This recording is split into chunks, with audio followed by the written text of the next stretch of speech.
Okay, so title belts matter. Okay, title belts matter because we need to know what sanctioning body you got your belt from, or if it was a unification bout.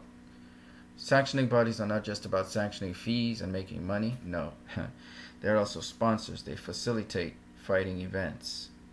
So they actually sometimes put money forward to have, especially at the lower levels, at the lower pro levels, they actually also help to put out money and funding for certain bouts.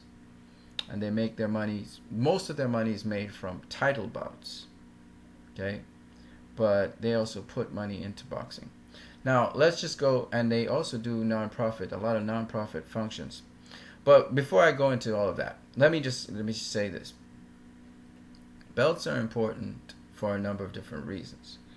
The ultimate belts are the world title belts. And the world title belts typify a level of attainment that a boxer reaches. And all boxers, they want to strive for the highest level they can get to, which if they don't have a title, it's to get a world title first, right? Now, it depends on, again, like I said, what world title you get. If you got a WBC belt, like for instance, Danny Garcia. Let's talk about Danny Garcia and his rankings at welterweight right now. Danny Garcia, he was a WBC lineal champion at super lightweight. So obviously, because he had a WBC belt, it's going to affect his WBC rankings when he enters welterweight. When he had his last fight against Paulie Malignaggi, and he got a good win by stoppage, it would move him up the WBC rankings in welterweight more than any other fighter in there. So he jumped all the way up to number 3 in the WBC rankings because not only the kind of win, the quality of opponent who was a former world champion, but also because he was in the WBC already ranked as the highest WBC world champion you could have been, a linear champion. So these things affect how highly you're ranked. Now, if you've been ranked in another, if he was ranked, say for instance, in the WBA, as a champion there, but not in the WBC, probably wouldn't have been ranked so highly. So that's why the belt in a particular sanctioning body also influences how highly you're ranked if you would say move up into another new division. So belts do count. Then we got to deal with the rankings. Well, we already explained the rankings, so they are valid, especially for the fighters. But I think for the fans, what they're interested in is who are the best welterweights out there. And sanctioning bodies don't dictate that. They do to some degree show who are the best in their sanctioning body, but it doesn't dictate who's the best in the division. For the best in the division, what you have to do is look at a non-biased ranking system. The Ring magazine's been around since 1922. You can always go check them out and how they rank their fighters. That's who I look to for rankings because I know they look at a number of factors they consider. The level of opposition, the wins versus the losses, how you won, how you lost, your career and the attainments you have throughout your career. And the Ring magazine takes all of these things into account, and then they are able to have a ranking system like that. And they're pretty much dead on, generally speaking. Whereas the sanctioning bodies, they don't have necessarily all the major players, so that they won't really have the major rankings. For instance, if you look at the WBA here, they have Andre Berto as number 1. We all agree that Andre Berto is not a top 10 welterweight at this point in time. Amir Khan is number 2. Okay, I don't think he's ranked that highly, but Marcos Maidana is at number 3. Sean Porter is number 4. Keith Thurman is a regular champion. But they're missing Timothy Bradley, Manny Pacquiao, Kell Brook. You see what I'm saying? So you have to see that a sanctioning body can't capture everything. But if you go and watch the Ring magazine, on the other hand, you'll see that the Ring magazine captures all of that. So that's why I said you may have to look at another body like Box Rec or Ring magazine, and their criteria will cover everybody in the division. So as a boxing fan, you have to understand that.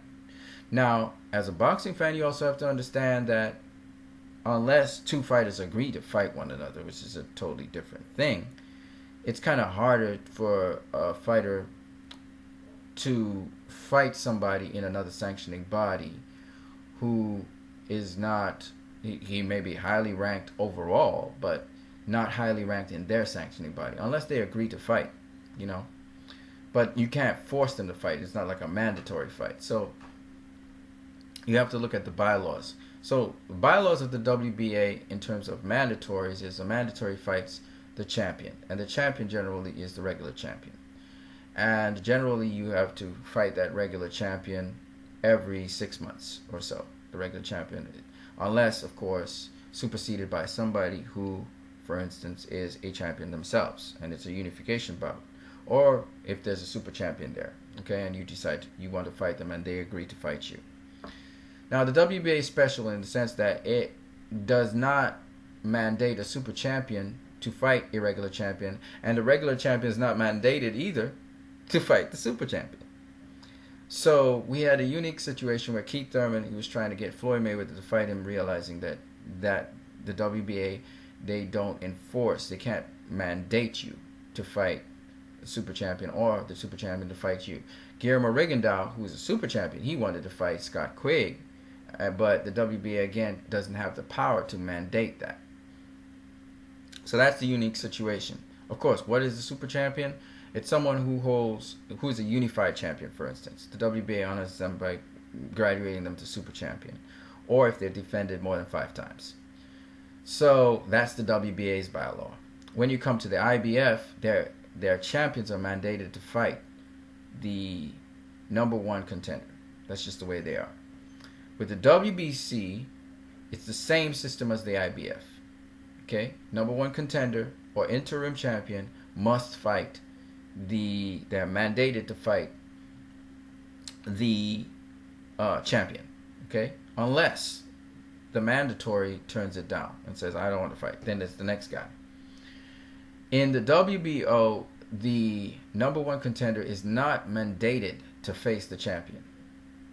That's interesting, isn't it? So the WBO is a little bit different. So like I said, the bylaws sort of make the rankings slightly different. Generally, the #1 contender should fight the champion, right? But different sanctioning bodies may allow for the #2 or anybody in the top 10 to fight the champion, depending on how rigid the system is. The other thing is, there are certain bylaws that make a champion obligated to follow. For instance, the WBO has a bylaw that states that a champion cannot hold more than one belt in more than one division. So, for instance, Mayweather had 2 belts in 2 divisions, and therefore the WBO belt would have made it 3.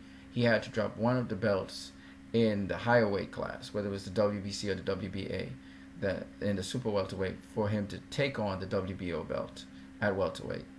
And that's just something that's unique to the WBO, you know. So their bylaws kind of determine who or what happens and how people are ranked, okay? And this is important for you to understand. So if you don't know all of the bylaws of these different sanctioning bodies, you're going to be confused why somebody just all of a sudden pops up in a particular sanctioning body ahead of everybody else. But it has to do with their careers, level of opposition, whether the champion or whoever is there wants to fight them and is making arrangements to fight them. All right? Those things also determine how people are ranked at the top, the highest level.